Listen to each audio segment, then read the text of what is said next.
My dear sisters and brothers, which city would we like to live in?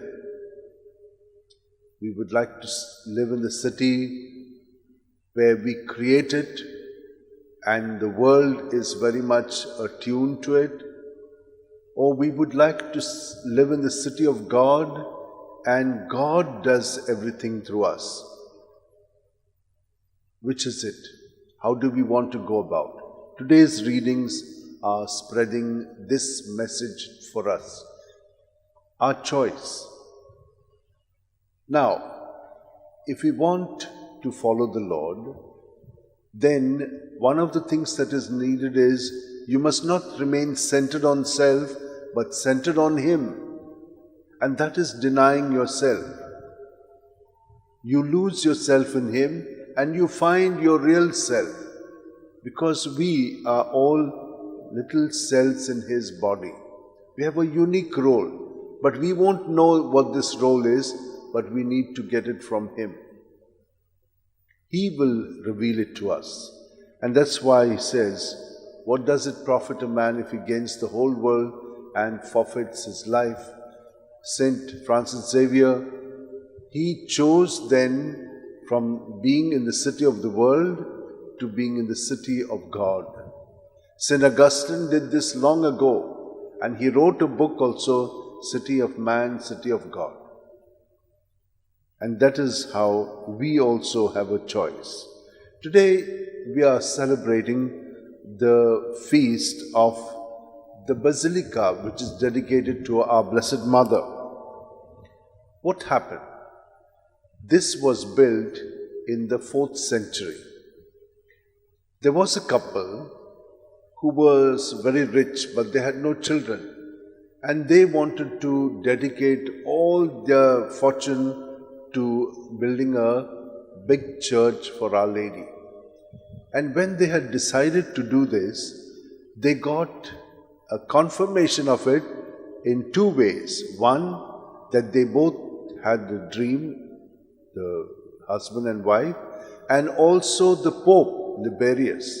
He also had the same dream, and it was confirmed by snow falling in Rome when it was hot summer's day, and that was a surprise to everybody. And that is how they said, we must build this largest church which is dedicated to our Blessed Mother in the Rome.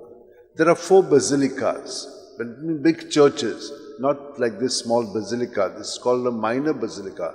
But those basilicas are very huge. You can see from one end to the other is so long. This is also the church where Saint Ignatius, there at the back, who celebrated his Mass after 1 year. He was ordained, but he wanted to celebrate Mass in Jerusalem. But he could not get a passage there. So he was waiting to celebrate it at the spot, the cave of the Annunciation and the birth of Jesus. He wanted to be there. But he could not be. So he celebrated Mass in the crypt there at the Basilica of Mary Major. Maria Maggiore it is called. Now, in Rome, there are 4 big basilicas. This one is dedicated, it's called a patriarchal cathedral. These basilicas are called patriarchal cathedrals. It is dedicated to the See of Antioch. So, the others are dedicated to different places, like the Lateran Basilica is dedicated to Rome and to St. Peter. Then St. Peter's is dedicated to Jerusalem. And so each of these are the different sees in which they have been dedicated. There's another basilica which is called St. Paul's outside the wall. And so we have these 4 big basilicas, and they're dedicated to our Lord, Our Lady, St. Paul, and St. Peter. Let us ask in this Mass that we are also the dwelling place of God, and that God who dwells in us may truly be alive in us by our cooperation with Him, so that in our thoughts, words, and deeds we do not say or do anything apart from being led and guided by His Spirit. Let us all hold our hands like this, close our eyes, and be internally present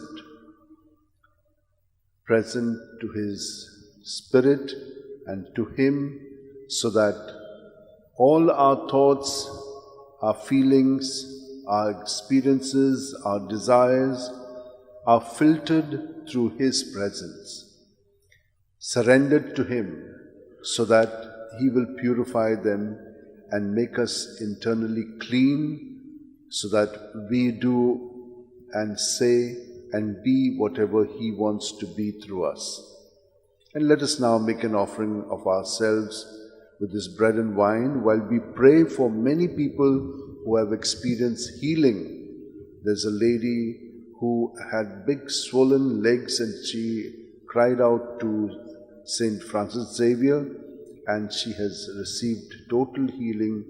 The doctors are surprised.